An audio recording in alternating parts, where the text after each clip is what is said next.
achieve that. And now, obviously, we have an opportunity to play against Kaizer Chiefs and try and see ourselves getting into the semi-finals of the MTN 8.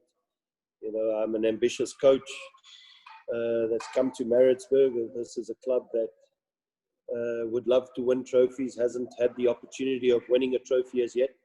And obviously, as a coach, I would love to try and achieve that here at Maritzburg. So I think right now, you know, the squad has been working extremely hard over the past 4 weeks that we've been back in training.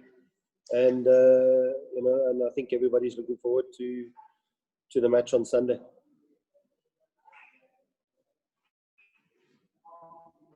Thank you, Coach. I'll now take questions from the floor. Colleagues, just by a show of hands, I'll take the first question for Coach Tinkler.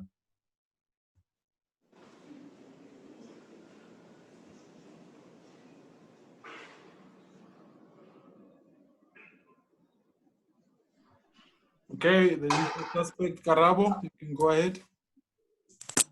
Thank you, Fatua. Good afternoon, Coach. I hope you well. Coach, I just want to take you a bit back to one certain player, that is Thabiso Kutumela. I mean, when he left the Orlando Pirates, it all looked like, you know, done and dusted. But here you are, you've been able to give him a new lease of life. He's back at Bafana now. He's also had a very, very good game over the course of the weekend. What is it that you've helped him with for him to be at this whole different level? How have you been working with him, and what has he changed for him to be the player that he is today, Coach?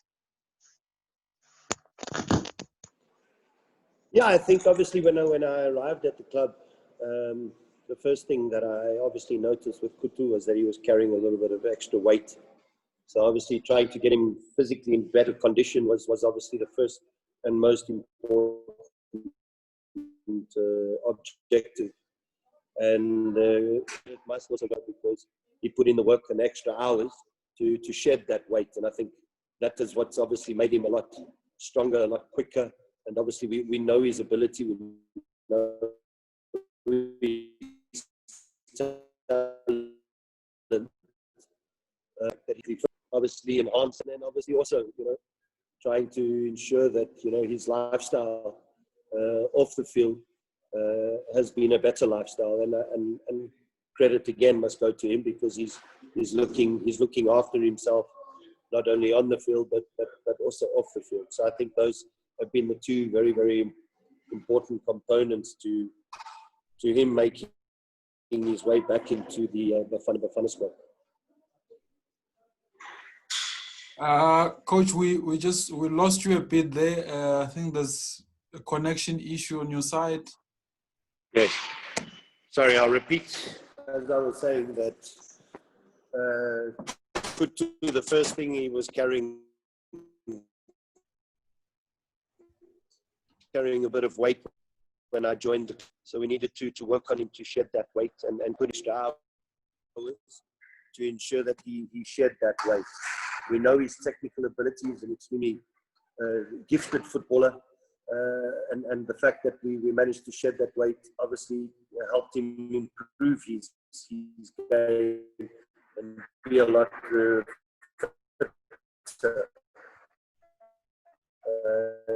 in the match. Yeah, as I stated before, when I arrived at the club, the one thing that I noticed about Kutumela was he was carrying extra weight. So the first important factor was obviously to ensure that we shed that weight. And credit must go to Kutumela because he worked extremely hard to ensure that he got rid of that weight. And obviously, you know, that we know his strengths, we know his ability on the ball. And I think the fact that he was a lot fitter obviously enhanced his game. And then also, you know, he needed to improve his lifestyle off the field. And again, credit must go to him because he has changed that. He's living a better life off the field. And obviously, due to the work that he's put in and the efforts that he's made, you know, he's been rewarded by being called up again into the national team. Let's move on to Sandile.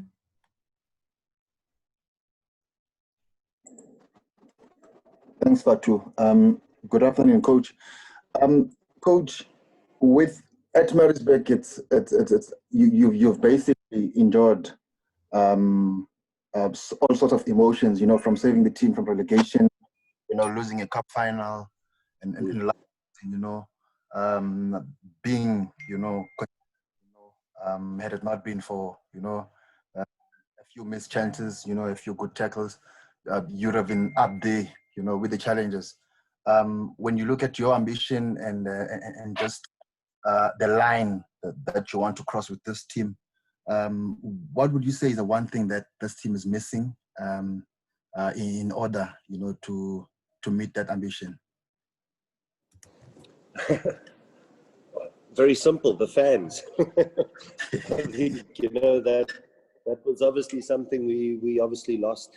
Our momentum was extremely good up until obviously lockdown happened. I think we were on 5 games without a loss. And the motivation, the passion, the desire was all there. And then, going into the lockdown and playing in the bubble, to secure the results that we had hoped we would have secured. And I tend to agree with you. I think had the season have continued, we potentially could have finished a lot higher than what we did in the league. But I think what's important is obviously my ambition, my motivation is always wanting to better myself. My motivation is wanting to win things and achieve things. And what becomes important is that rubs off onto the squad and the players, the technical staff and the players. So I'm the one who has to obviously carry myself in the right way. Especially now the way things are. It's going to be very, very important. Obviously, keeping these players highly motivated because it's going to be an extremely tough season, especially without having our 12th man. They were extremely important to us as a team, especially our home games on a Friday night, and the fact that we've lost those fans. It's going to be very, very important for us as a technical team to keep these guys highly motivated. Thank you very much, Coach. Colleagues, do we have any further questions? Yes, please. Okay, Mark, listen. Eric, I see you signed Meza. What do you hope he's going to bring to the side? Yeah, Mark, I had Ali Meza here last season because there was a potential of taking him on loan. And he came at the beginning of the season. We played a friendly game against Wits. And he spent 3 days with me and he fitted in like a glove in terms of the way I want us to play. He can play as a footballer. He's an intelligent footballer.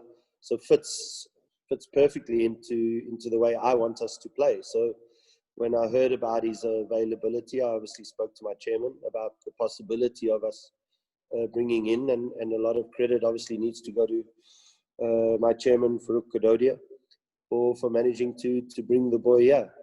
To be honest, also to Ali Meza, because I think he enjoyed the experience being coached by me for a couple of days or 3 days, if my memory serves me correctly. And he was always speaking to Jeremy Brocky, telling Jeremy Brocky, he wants to be coached by me. And yeah, so that's what's happened.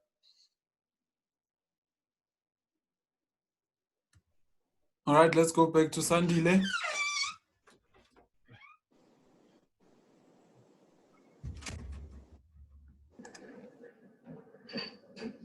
Coach, just on Richard, reports continue to link him with a move away from the club. What's happening? Yeah, Richard is in negotiations with Orlando Pirates. But as we stand right now, Richard is still a Maritzburg United player. But discussions are taking place between Orlando Pirates and Richard Ofori.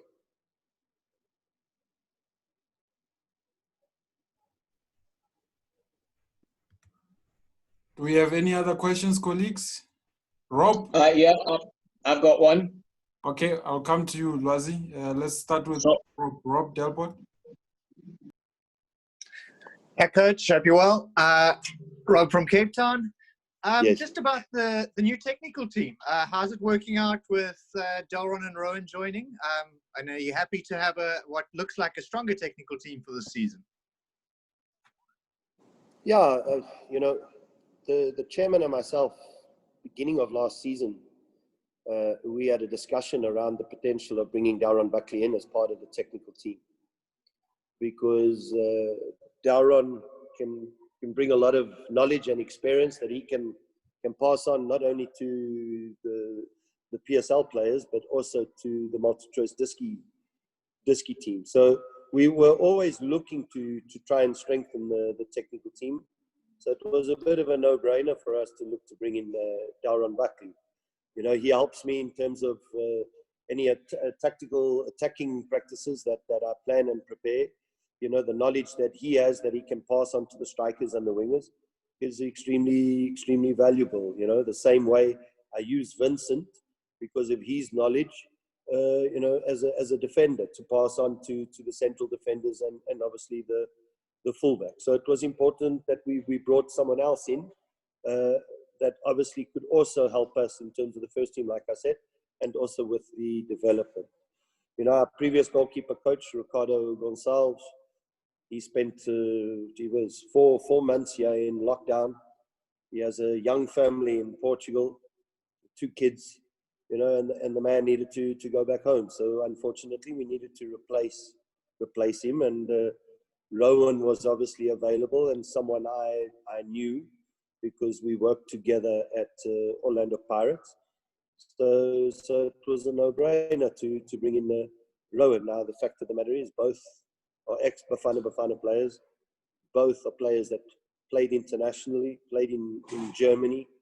So, you know, I think they've got a lot of experience. And, you know, I think there's a lot of respect that the players will obviously show the 2 of them.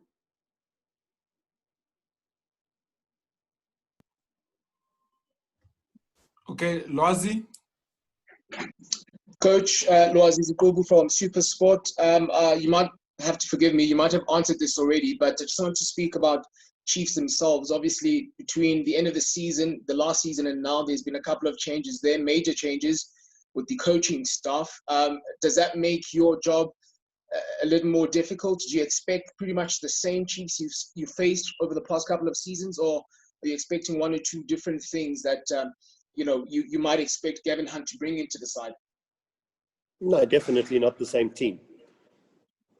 Same players, yes, because obviously we know the issues that Chiefs have. But, you know, it's going to be an extremely different team because Gavin Hunt has shown that he's an astute coach.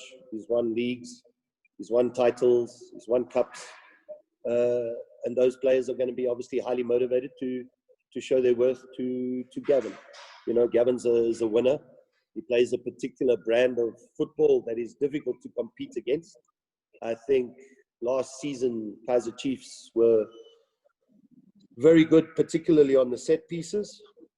And under Gavin, that's going to continue, if not get better. So, you know, I don't think we can compare last season to this upcoming season. And we need to plan and prepare ourselves extremely hard because it's going to be a tough battle, because they always are when you play against a team coached by Gavin Hunt.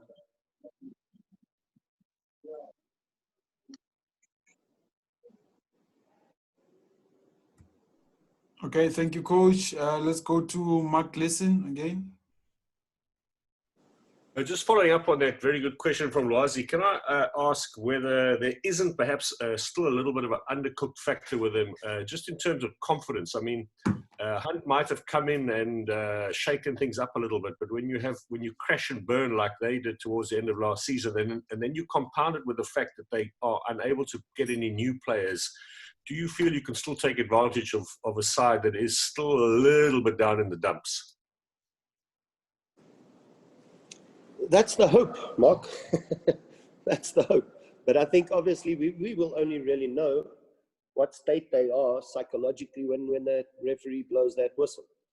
You know, obviously you would think that possibly those players would still be feeling the effects of having lost the league the way they lost the league.